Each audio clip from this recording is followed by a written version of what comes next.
everybody, welcome back to Cooking with Chef Amanda. Today we're going to be making scones. You're like, what? Scones? Yes, scones are like the sweeter version of a biscuit. You can put jelly on them, or you can have them like I'm going to make them today with toppings already inside and a little icing. To begin with, we're going to start with 2 cups of all-purpose flour. We're going to add to that 1/4 a cup of sugar. 1/4 teaspoon of baking soda, 1 teaspoon and 1/4 of baking powder, 1/4 a teaspoon of salt, and this makes up our dry ingredients. And we want to whisk these together first. I'm going to use a spoon because when making scones, it's really important that everything stays cold. So our body temperatures are over 98 degrees, as we know. So I would like to not put my hands in this dough because I don't want to make it warm. I'm going to try to keep it as cold as possible.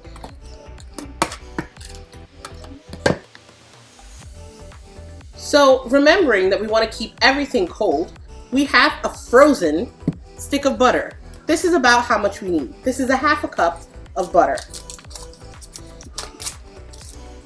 We're going to do what's called cutting the butter into the dry ingredients, which means we need to have little pieces. And the best way to get that, besides of course chopping it up with a knife where you might have to touch it, which it makes it kind of warm, you can put it in your strainer.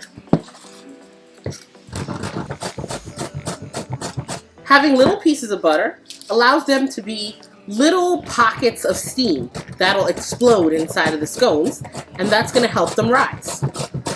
It's a drier dough, so we need as much steam help as we can. Shredded butter. Okay. And we're just going to toss that around. Okay. We have successfully cut butter into this flour, meaning it's everywhere, but it's in its solid form. All right.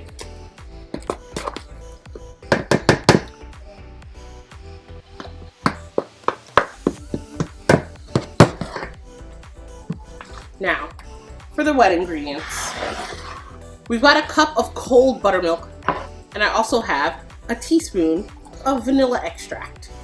And we're going to go ahead and add that in. I'm still using the spoon because I don't want my warm hands to affect the butter.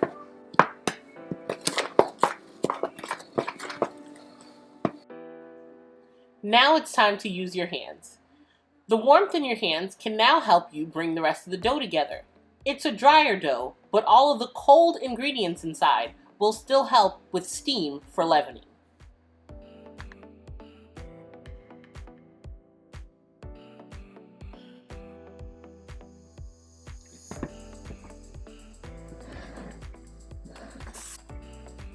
Before we're fully finished mixing our dough, because we don't want to produce any gluten, we're going to go ahead and add in our toppings.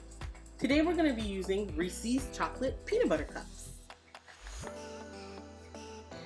Okay guys, so I have white chocolate, peanut butter, chocolate eggs. Chop them up. We don't want like tiny pieces. That'll do. Okay. Chop, chop, chop. If it fractures, it's okay. Keep chopping. Any old way.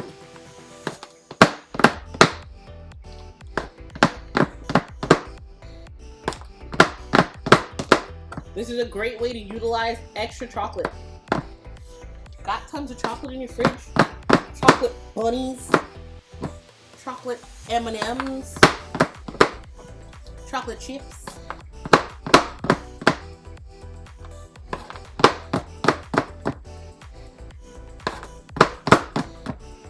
Just chopping up that chocolate.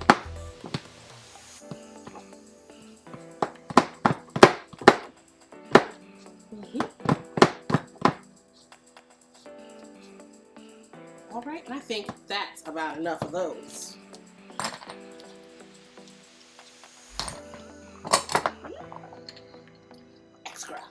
Okay, so we're gonna get these. We're gonna put them right in to the scone mix.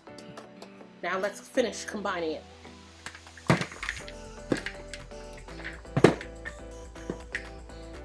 Some of you are like, oh my gosh, scone dough, it's so dry. It's okay.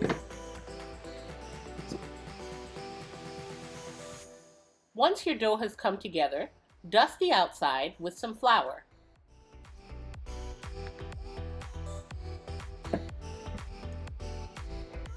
Okay, so remember, we're trying to keep everything cold so we have the good steaming effect.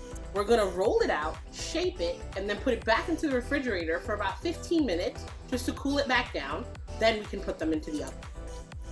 So we wanna flatten it out to about like a 1-inch or so thickness. I'm going with the circle. You could do a square. You know how I feel about the pat out. It's up to you. And look, we can see all our nice chocolate pieces. Okay. And I still see the butter. You can use your hands or you can use the roller if you really want to make sure they're all the same nice height. Okay.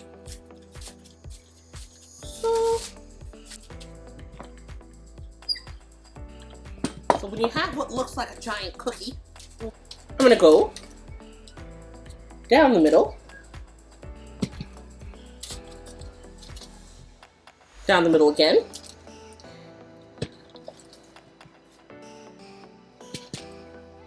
like a pizza. American bakery scones are usually found in a triangular shape. You could make them round, you could make them square. The texture is what makes it a scone. Okay? Just gonna make sure everybody's nice and separated. Those look great. Okay, in the fridge. We can still see the pieces of butter.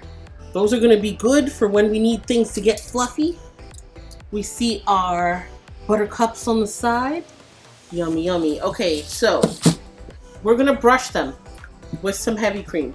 You can do this with the egg wash too, the egg and water mixture, but I'm just gonna use a little of the heavy cream. It's simple and it does the job. If I wasn't gonna put icing on them, I would sprinkle these with some sugar, but we're going to put powdered sugar on them and peanut butter icing, so that's just a little extra. We're not gonna do all that.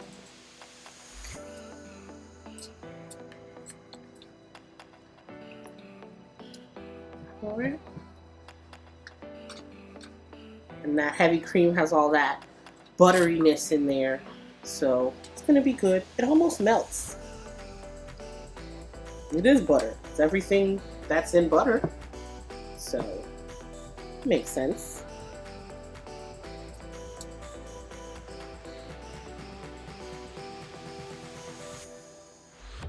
You get butter from heavy cream, by the way. You whip it till the water starts coming out. Simply put. To the oven we go. The oven is on 425. Kind of high, but that's what we need for the steam reaction to make them poof up. We can even give them some room because we got to respect that they actually do that, right? Shh, better mouth. Just a little bit. All right, cool. Oven. Guess who's out of the oven? So those have been in there for about 20 to 25 minutes. They're cooking pretty hot, so keep an eye on them. Once they're nice and poofed up and you got a nice golden brown color, then they're done. For the peanut butter glaze, combine a 1/2 cup of heavy cream, 2 cups of confectionate sugar, and 1 cup of peanut butter. You can warm it up a little bit. It'll loosen it up. Oh, vanilla extract, 2 drops.